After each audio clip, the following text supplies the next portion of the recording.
Welcome to the Journey Midweek Connection. I'm so glad you were able to tune in today. Before we get started, I just want to remind you guys that our men's retreat is coming up October 7th through the 9th at UCYC Camp in Prescott. You can sign up at the next men's breakfast, or you can always go online, click on the events tab, and follow that along from there.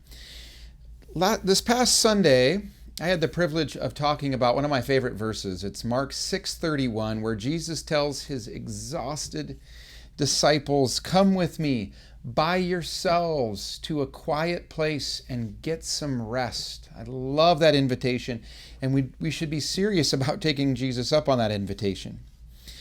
In the middle of the sermon, I made an off-the-cuff comment about how vacations often aren't the most relaxing or recharging experiences. And it was interesting because a lot of people actually were sharing with me that is true. They don't get their batteries charged as much on a vacation as much as they think they will. I think part of it is we put a ton of pressure on our vacations. We don't get unlimited days off from work. We don't have unlimited money. And so when we sacrifice the time and the money to get away, we really get some high expectations about how that trip should be. And unfortunately, life can still happen to us on vacation. One of the things that I try to do as the lead pastor of our church is try to get away 2, 3, maybe 4 different times a year for at least one day. I try for 2, and I try to spend that time with God, resting with Him, talking with Him, building my own personal relationship, and then also talking with Him a lot about my life and the church and my family.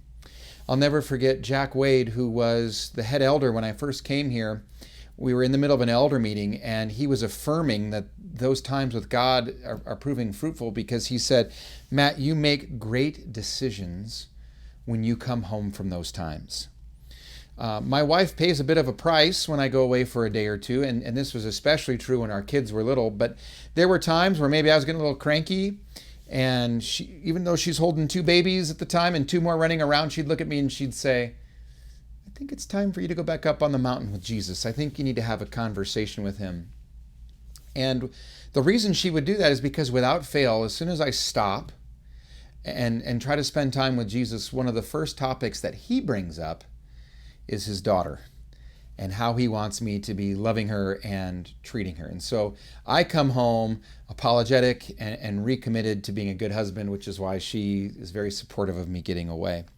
I have spent these days on retreat at borrowed casitas, cabins up at Wallapai Mountain Park, Airbnbs, a friend's rental house. When we were living in South Dakota, I would actually go to a real monastery.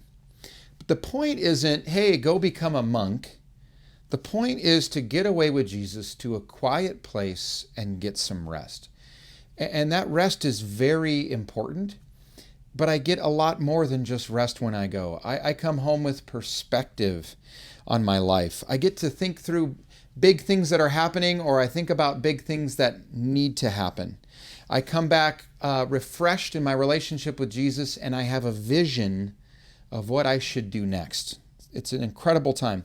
So many different times, and this is the reason why I'm bringing this up today. So many different times as I'm packing up to go home, I have thought, man, everybody needs to have this experience. This should be an essential way of life for all humans, to take a little break, connect with God, and talk to Him about life. I actually haven't told very many people about these experiences, but after preaching last Sunday on Jesus' great invitation, it hit me. I should be encouraging people to do this. More and more people should be taking advantage of this invitation. And so the challenge that I have today is not a small one. As you look at your calendar in the coming months, is there a day or 2 that you could set aside for God so that you can get away just by yourself and Him, get some rest, and get some perspective?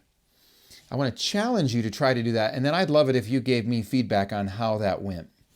If there's no way that you can possibly do that, I want to challenge you to try to create that experience at home. It may be for a half a day or whatever, but we're called to the Sabbath. Jesus is the Lord of the stopping, and there is a time where it's very important to do some stopping so you can do some spending of time with Him.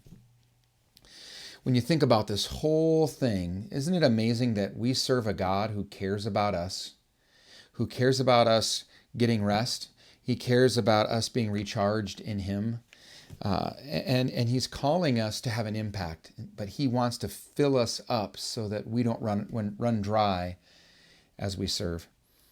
I want to thank you so much for listening. I hope you have a great rest of your week, and we'll see you on Sunday.